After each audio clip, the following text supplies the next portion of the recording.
Assalamualaikum warahmatullahi wabarakatuh. Saya Yoyot Mulyoto SPDI mengajar mata pelajaran fikih di MI Sirajul Ulum Ranon, Kecamatan Pakundan, Kabupaten Probolinggo. Saya juga sebagai peserta PPG Transformasi tahun 2025 di LPTK UIN Wali Songo Semarang. Terima kasih. Assalamualaikum warahmatullahi taala wabarakatuh. Assalamualaikum warahmatullahi taala wabarakatuh. Waalaikumsalam warahmatullahi wabarakatuh. Gimana kabarnya hari ini anak-anak? Baik. Baik semuanya? Siap untuk belajar? Siap. Untuk belajar? Siap. Oke, baik, terima kasih.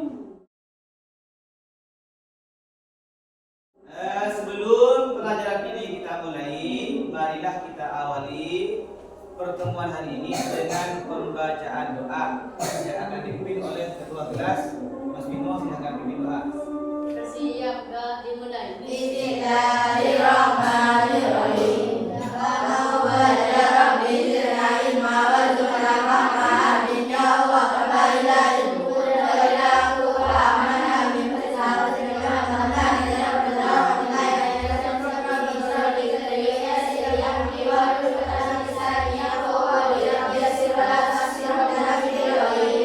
Amin ya rabbal alamin.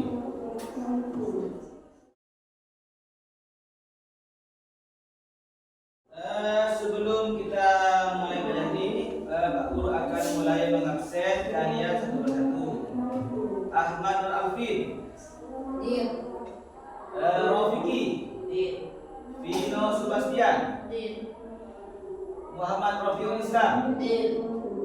Muhammad Daris Tamim Khairi, Dir. Muhammad David Yusira, Dir. Rizki, Iza, Hadir. Susilia Diana Khairi, terus Indi Badri Tamami, Hadir. siapa lagi? Iza, Nur Laila, terus Vivi, Tata, Ana, Dir. Ais. Baik, berarti siswa kelas 4 hari ini hadir semua, tidak ada halangan untuk belajar. Sebelum pelajaran ini Pak Guru mulai, Pak Guru akan mencoba menanyakan materi minggu yang lalu supaya kalian tambah ingat dan semakin mengingatnya. Coba saya tanyakan dulu dari Mas Vicky. Pelajaran minggu yang lalu, apa yang dimaksud dengan haid Mas Vicky?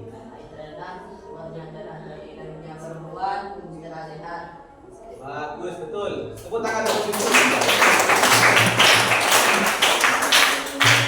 Kemudian yang kedua, Mas Rofil, berapakah paling sedikitnya wanita haid? Waktu paling sedikitnya wanita haid berapa? Satu hari satu malam, betul.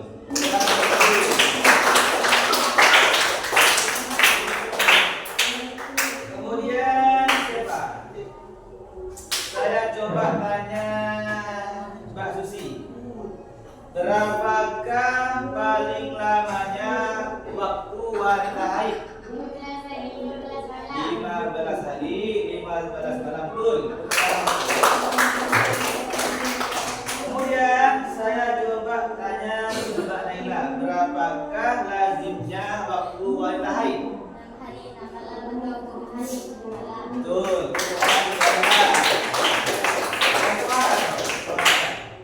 Terus saya coba tanya ke Mbak Ana sekarang, jika wanita haid lebih dari 15 hari, maka darah yang keluar dari wanita tersebut disebut darah apa? Darah istihadah atau darah penyakit. Betul, 100 itu Pak.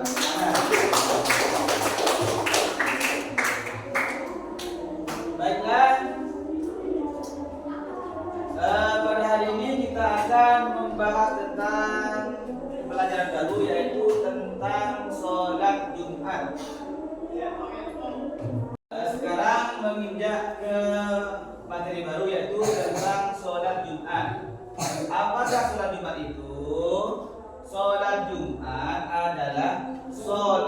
berjamaah 2 rakaat yang dilakukan pada hari Jumat untuk laki-laki muslim. Jadi sholat Jumat itu adalah sholat yang dikerjakan 2 rakaat dan dilakukan pada hari Jumat. Dan itu pun dilakukan oleh seorang laki-laki muslim. Umpamanya Pak Guru ada sholat 2 rakaat tapi dilakukan pada hari Kamis dan dilakukan oleh seorang laki-laki muslim, apakah itu bisa disebut sholat Jumat? Tentu tidak bisa, karena sholat Jumat itu waktunya adalah pada hari Jumat dan dilakukan oleh laki-laki muslim. Kalau bukan muslim itu melaksanakan sholat Jumat itu hukumnya tidak sah. Baik, lanjut. 1. Hukum sholat Jumat. Hukum sholat Jumat itu adalah wajib. Wajib itu apa artinya? Apabila dikerjakan mendapat pahala, apabila ditinggalkan mendapat dosa. Itulah yang disebut wajib. Wajib bagi siapa? Wajib bagi laki-laki muslim yang sudah baligh dan tidak sedang bepergian. Jika kalian sudah baligh nantinya ya, bagi laki-laki yang laki-laki ini kan muslim semua ya, Islam semua ya, agama Islam semua ya. Ini apabila sudah baligh nanti wajib melaksanakan sholat Jumat. Kalau perempuan Pak Guru apa juga wajib? Tidak wajib, karena sholat Jumat ini hanya wajib bagi orang Islam laki-laki. Sedangkan orang Islam perempuan tidak wajib melaksanakan sholat Jumat. Apakah kalau tidak wajib sholat Jumat Pak Guru di hari Jumat bagi wanita muslim apakah tidak usah sholat? Sholat juga. Apa sholatnya? Sholat duhur. Tetap sholat ya, tapi sholatnya sholat duhur. Bagi yang laki-laki tidak usah sholat duhur, melainkan sudah apa? Wajib melaksanakan sholat Jumat. Berapa rakaat sholat Jumat? Dan sudah baligh ya, laki-laki muslim dan sudah baligh. Apa baligh itu? Baligh itu adalah batasan bagi seseorang untuk melakukan semua kewajiban dalam Islam dan menjauhi segala larangan dalam Islam. Tandanya baligh apa saja? 1. Apabila sudah mencapai umur 15 tahun ya, baik laki-laki maupun perempuan. Yang kedua, keluarnya air mani, baik itu disengaja atau dalam mimpi. Meskipun belum berumur 15 tahun, tapi yang laki-laki ini sudah keluar air mani, maka berarti kalian yang laki-laki ini sudah baligh. Yang ketiga adalah keluarnya darah haid bagi yang perempuan.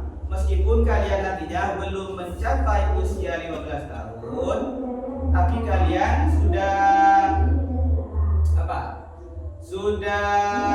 keluar darah haid, maka kalian sudah baligh. Maka untuk kalian sudah wajib melaksanakan semua kewajiban dalam Islam. Dan tidak sedang bepergian, yaitu wajib bagi laki-laki muslim yang sudah baligh dan tidak sedang bepergian. Artinya kalian tidak dalam keadaan musafir. Apa musafir itu? Bepergian jauh yang tujuannya untuk kebaikan, bukan untuk kemaksiatan. Baik anak-anak, untuk selanjutnya yaitu syarat wajib sholat Jumat. Apa yang disebut syarat? Yaitu sesuatu yang harus kita penuhi sebelum melakukan suatu pekerjaan. Kemudian untuk sholat Jumat ini ada syarat wajibnya. Syarat yang harus dipenuhi sebelum kita melaksanakan sholat Jumat. Apa syarat wajibnya? Yaitu 1 laki-laki. Jadi yang wajib melaksanakan sholat Jumat itu hanya laki-laki. Kalau perempuan tidak wajib melaksanakan sholat Jumat. Berarti kalau perempuan tidak melaksanakan Jumat hukumnya tidak dosa. Tapi kalau laki-laki muslim kalau tidak melaksanakan sholat Jumat hukumnya dosa. Yang kedua yaitu Islam. Jadi syarat wajib sholat Jumat yang kedua adalah Islam. Kalau tidak Islam, meskipun laki-laki tidak wajib melaksanakan sholat Jumat. Umpamanya ada orang non Muslim mau melaksanakan sholat Jumat, itu hukumnya tidak wajib karena tidak Islamnya, tidak memenuhi syarat. Yang ketiga adalah bagi laki-laki yang masih belum balik tidak wajib melaksanakan sholat Jumat. Tapi bagi laki-laki Muslim yang sudah balik wajib melaksanakan sholat Jumat. Dan syarat wajib sholat Jumat yang nomor 4 yaitu sehat akal maupun badan. Sehat akal yaitu tidak gila ya, dan akalnya tidak sehat artinya ya, tidak gila, tidak mabuk, itulah yang disebut sehat. Artinya akalnya normal ya. Kalau umpamanya gila meskipun laki-laki tidak wajib sholat Jumat. Yang kedua sehat badannya, tidak sedang sakitnya. Kalau badannya sakit, tidak mampu untuk berjalan ke masjid, maka tidak wajib sholat Jumat. Maka apa? Sebagai gantinya adalah sholat zuhur di rumah, karena sedang dalam badan sakit. Yang kelima yaitu syarat wajib sholat Jumat yaitu tidak sedang dalam perjalanan. Perjalanan di sini adalah yang dimaksud adalah perjalanan jauh yang tujuannya untuk kebaikan. Dan jaraknya paling sedikit yaitu yang mendapat keringanan untuk tidak melaksanakan sholat Jumat yaitu jaraknya minimal adalah 80 km. Kira-kira kalau 80 km itu perjalanan dari Desa Ramon ini ke Surabaya. Umpamanya Pak Guru, Tino sedang melakukan dalam perjalanan ketika hari Jumat, tapi perjalanannya cuma sampai ke Probolinggo. Maka Tino di sini masih tetap wajib melaksanakan sholat Jumat karena perjalanan Tino ini cuma jarak dekatnya, tidak sampai 80 km. Paling kalau sini Probolinggo kira-kira hanya sekitar 30 km. Itu tidak mendapat keringanan untuk meninggalkan sholat Jumat. Maka Vino di sini kalau cuma bepergian ke Probolinggo karena jaraknya cuma 30 km, maka masih tetap wajib melaksanakan sholat Jumat. Tapi lain halnya dengan Vicky, umpamanya Vicky melaksanakan perjalanan ke Surabaya. Dari Rangon ke Surabaya ini kan jaraknya sekitar 80 km ini ya. Maka Vicky ini sudah tidak mempunyai kewajiban untuk melaksanakan sholat Jumat karena perjalanannya jauh. Umpamanya Vicky mau ketika hari Jumat Vicky bepergian ke Surabaya untuk mengikuti sebuah pengajian. Artinya tujuannya untuk sebuah kebaikan. Maka Vicky di sini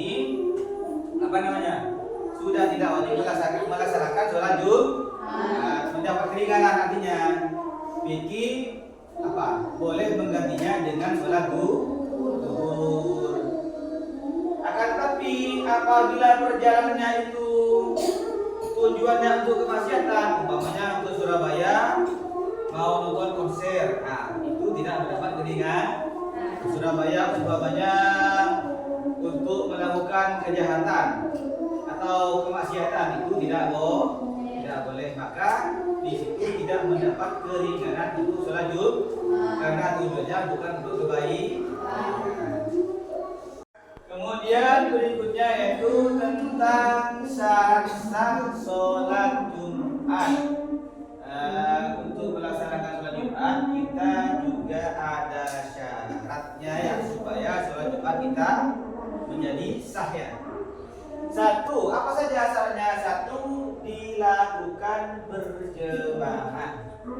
Jadi kalau sholat Jumat dilakukan sendirian baik di rumah maupun di masjid itu hukumnya tidak sah, karena sahnya sholat Jumat itu salah satunya adalah dilakukan secara berjamaah, secara bersama-sama. Ada imam, ada makmum, minimal 40 orang. Yang kedua apa? Yang kedua ada 2 khutbah. Syarat sah sholat Jumat yang kedua yaitu ada 2 khutbah sebelum dilaksanakannya sholat Jumat. Gimana kalau tidak ada khutbahnya, Pak Guru? Umpamanya langsung kita usolli sholat berjamaah langsung dipimpin oleh imam, langsungnya sholat Jumat 2 rakaat, tapi sebelum itu tidak ada khutbahnya. Apakah sah? Tidak sah, karena syarat sahnya sholat Jumat salah satunya adalah harus atau wajib ada 2 khutbah. Lanjut yang ketiga. Syarat sah sholat Jumat yang ketiga yaitu dilaksanakan di waktu zuhur. Jadi waktunya sholat Jumat itu wajib dikerjakan pada waktu zuhur. Gimana Pak Guru kalau sholat Jumat kita kerjakan pada waktu pagi, Pak Guru? Apakah sah? Tidak sah tidak? Tidak sah, karena tidak disahkan pada waktu zuhur. Yang sah itu hanya dilaksanakan pada waktu zuhur, karena ini merupakan syarat sah sholat Jumat. Coba syarat sah sholat Jumat satu apa? Kedua, tiga, laksanakan di waktu zuhur.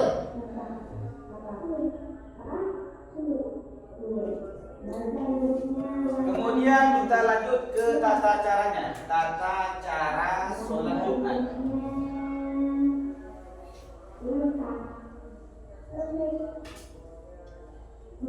Tata cara secara sholat Jumat itu yaitu 1 datang lebih awal.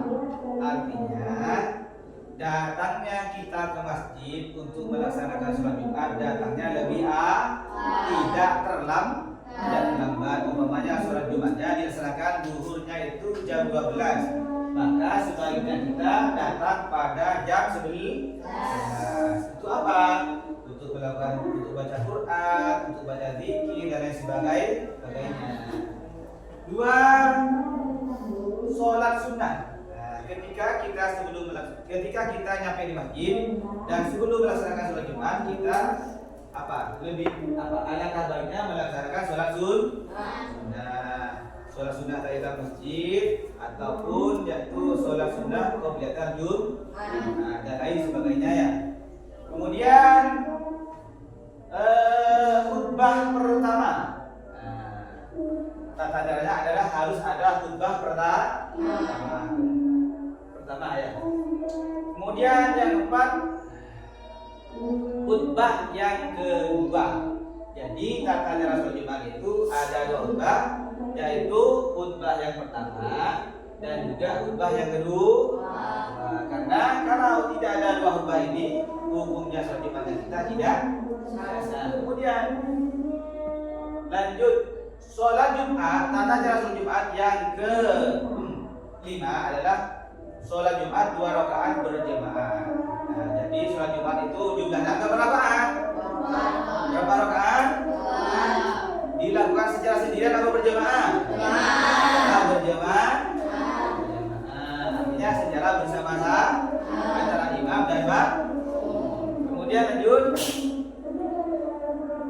Sudah ya. Selanjutnya sholat ba'diyah Jumat. Jadi setelah melaksanakan sholat Jumat, kita dianjurkan melaksanakan sholat sunnah ba'diyah Jumat. Gimana niatnya? Usolli sunnatan ba'diyatan Jumati rakaataini lillahi ta'ala. Jadi kalian sebelum dan sudah melaksanakan sholat Jumat harus dibiasakan melaksanakan sholat sunnah karena pahalanya sangat besar.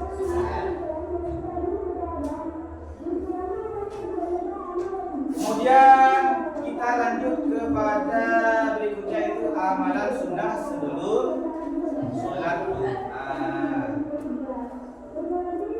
Jadi kita sebelum melaksanakan sholat Jumat ada amalan-amalan sunnah. Apa amalan itu? Yaitu suatu pekerjaan sunnah. Apabila dikerjakan mendapat, apabila ditinggalkan mendapat. Artinya ada suatu pekerjaan yang sunnah kita lakukan sebelum sholat Jumat. Yang pertama yaitu mandi Jumat. Kita sebelum melaksanakan sholat Jumat, sebelum pergi ke masjid harus disunahkan untuk mandi supaya badan kita bersih, supaya badan kita halus. Kemudian menyikat gigi sebelum sholat Jumat. Kita selain mandi juga disunahkan mendapat menyikat gigi. Jadi kalau kita mandi sebelum sholat Jumat kita mendapat pahala. Kalau kita sikat gigi sebelum sholat Jumat maka kita juga mendapat pahala. Kemudian yaitu amalan sunnah yang berikutnya yaitu memotong kuku. Nah, memotong kuku ya. Umpamanya kukunya sudah agak panjang, kita lihat sebelum sholat Jumat, sebelum pergi masjid, apakah perlu dipotong? Kalau perlu dipotong kita potong, karena itu hukumnya sunnah. Yang berikutnya itu menggunting kumis. Nah, bagi laki-laki yang sudah ada kumisnya, sebelum melaksanakan Jumat disunnahkan untuk mencukur kumisnya supaya kelihatan bersih, supaya kelihatan cakepnya. Gimana Pak Guru umpamanya kita tidak cukur? Tidak apa? Karena ini hukumnya akan tetapi kalau kita mengguntingnya atau mencukurnya lebih baik. Yang berikutnya yaitu menyisir rambut. Nah, sebelum kita pergi ke masjid untuk melaksanakan sholat Jumat, kita disunahkan menyisir rambut yang bagus, yang rapi.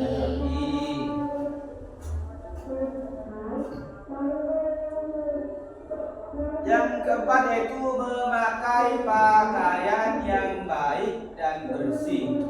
Diutamakan yang berwarna putih. Yaitu memakai pakaian yang baik, yaitu memakai pakaian yang biasa kita pakai untuk itu misalnya kalau di sini apa yang kita bisa pakai untuk laki-laki kalau sholat?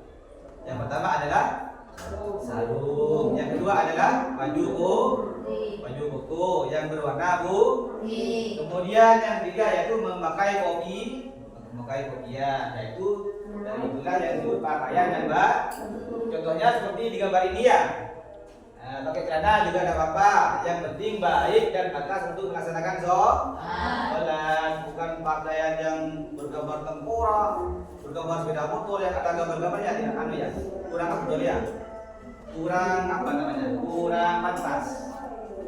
Yang kalau yang pantas ini seperti ini contohnya deh ya. Kemudian dan bersih pakaiannya, selain pantas juga bersih, sudah dicuci, sudah disetrika, baru itu afdal hukumnya untuk dipakai sholat Jumat. Dan yang diutamakan berwarna putih. Kalau punya warna putih sebaiknya dipakai untuk sholat Jumat karena lebih mudah.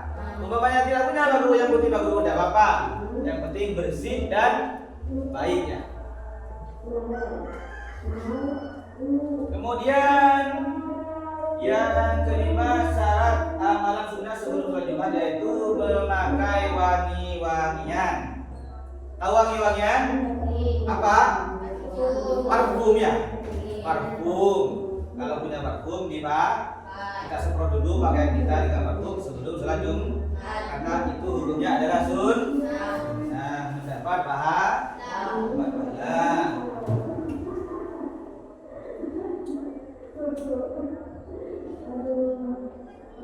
Yang keenam syarat amalan sunnahnya yaitu bersegera datang masjid sebelum khatib naik mimbar.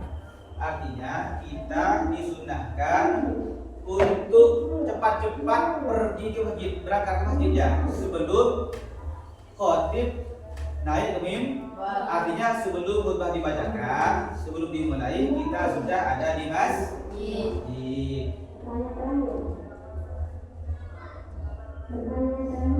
Yang ketujuh yaitu sholat sunnah tahiyatul masjid sebelum duduk di masjid. Nah, ketika kita sudah sampai ke masjid, kita disunahkan melaksanakan sholat tahiyatul masjid. Sebelum kita duduk di masjid, langsung kita laksanakan terlebih dahulu sholat tahiyatul masjid.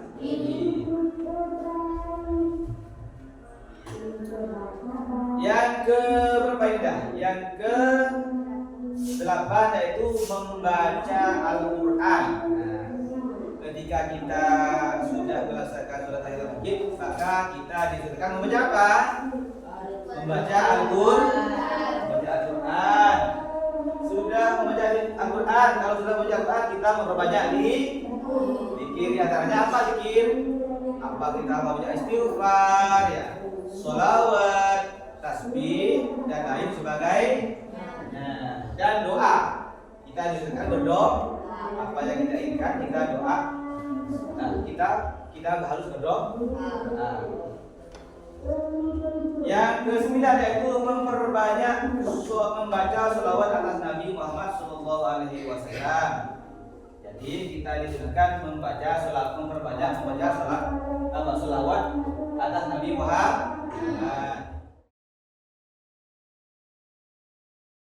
Anak-anak, karena Pak Guru pada hari ini sudah menjelaskan dari awal sampai akhir tentang pengertian sholat Jumat dan tata caranya dan lain sebagainya, maka Pak Guru sekarang akan mengetes atau mencoba pemahaman kalian tentang sholat Jumat dengan sebuah pertanyaan. Bagi yang bisa menjawab, tolong angkat tangan ya. Oke? Setuju? Ya? Pertanyaan pertama yang bisa angkat tangan. Apa pengertian dari sholat Jumat? Wah, ini silakan jawab.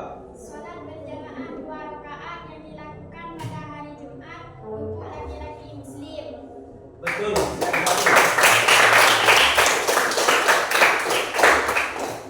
Kemudian pertanyaan yang kedua yang bisa angkat tangan. Apa hukumnya sholat Jumat? Siapa? Oh, Alvin, coba sebutkan hukumnya sholat Jumat. Wajib bagi laki-laki muslim yang sudah balik dan tidak sedang berpergian jauh. Betul sekali, Alvin. Kemudian pertanyaan yang ketiga. Sebutkan tata cara sholat Jumat. Saya.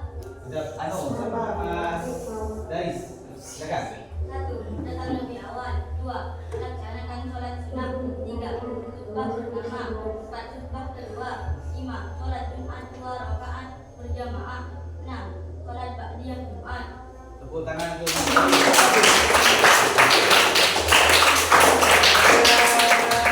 pertanyaan terakhir, sebutkan syarat wajib sholat Jumat. Saya. Pak Tata, silakan. 1 laki-laki, 2 Islam, 3 balik muslim, 4 sehat akal dan badan, 5 tidak sedang dalam perjalanan jauh. 1 semua data.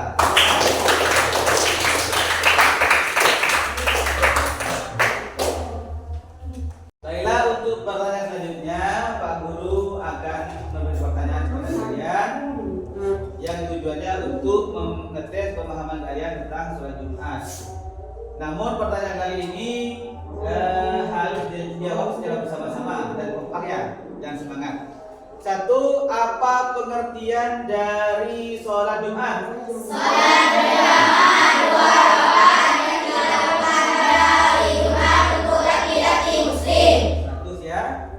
Kemudian pertanyaan yang kedua, apa hukum dari sholat Jumat? Wajib bagi laki-laki muslim yang sudah balik dan tidak sedang bepergian. Itu hukumnya wajib bagi orang Islam laki-laki. Kemudian pertanyaan yang ketiga, apa sajakah syarat sah sholat Jumat? 1. Yakin, 2. Islam, 3. Balik, 4. Sehat, 5. Tidak sedang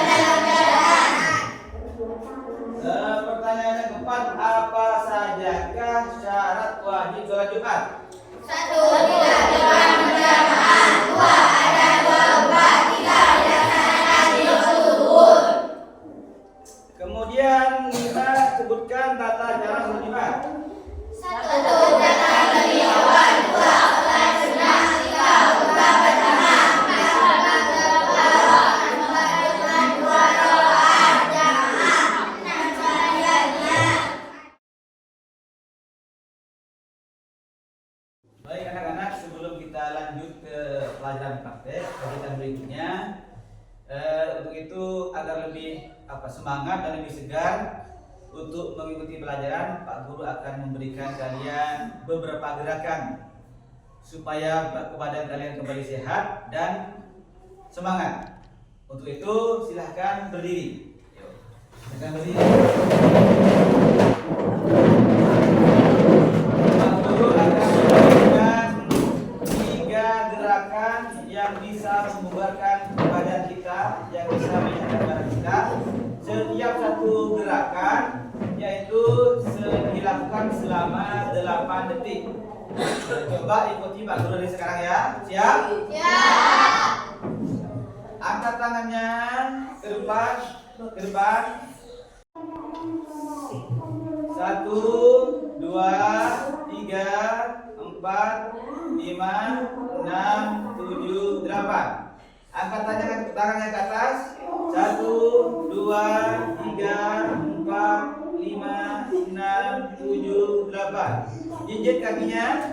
1, 2, 3, 4, 5, 6, 7, 8.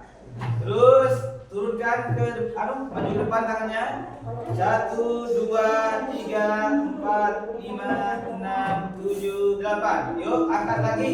1, 2, 3, 4, 5, 6, 7, 8. Jinjit kakinya. 1, 2, 3, 4, 5, 6, 7, 8. Terus ke depan. 1, 2, 3, 4, 5, 6, 7, 8. Ya, terima kasih. Silakan ini.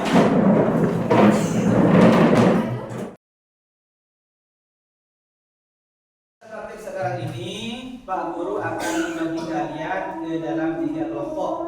Kelompok pertama yaitu terdiri dari Vivi, Susi, Iza, dan Tata. Kemudian kelompok yang kedua yaitu Indi, Naila, Ana, Iza, dan Ais.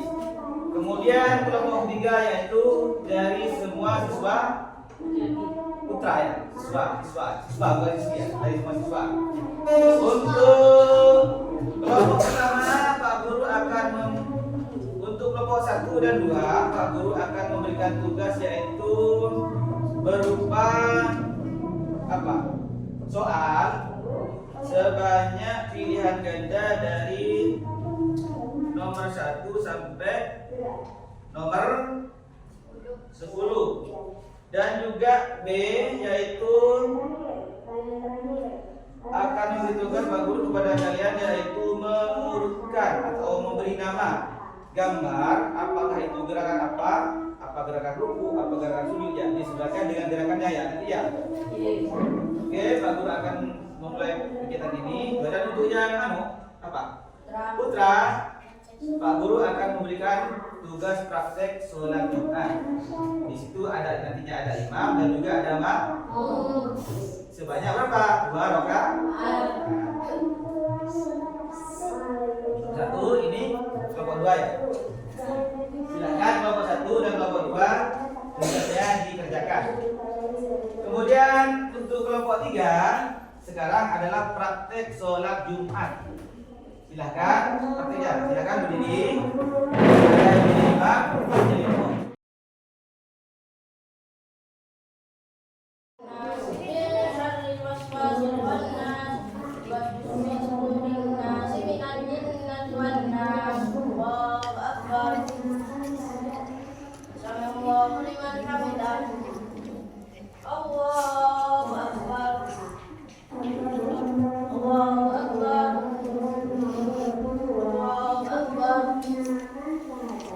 Allah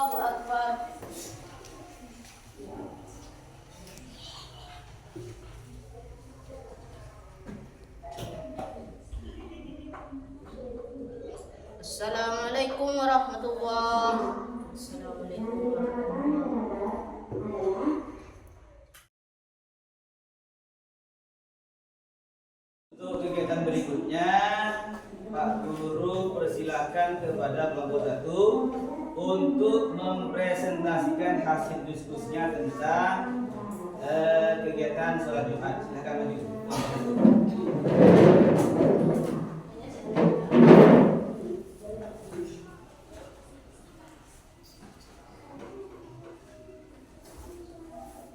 Assalamualaikum warahmatullahi wabarakatuh. Kami dari kelompok 1 sudah menyelesaikan pilihan ganda dari nomor 1 sampai 10 dan sudah mencocokkan gambar. 1. Takbiratul ihram. 2. Rukuk. 3. Sujud. 4. Salam. 5. Tahiyat. Kami dari kelompok 1. Assalamualaikum warahmatullahi wabarakatuh. Waalaikumsalam warahmatullahi wabarakatuh. Terus selanjutnya kami persilahkan kelompok 2 untuk mempresentasikan hasil diskusinya di depan kelas. Silakan maju kelompok 2.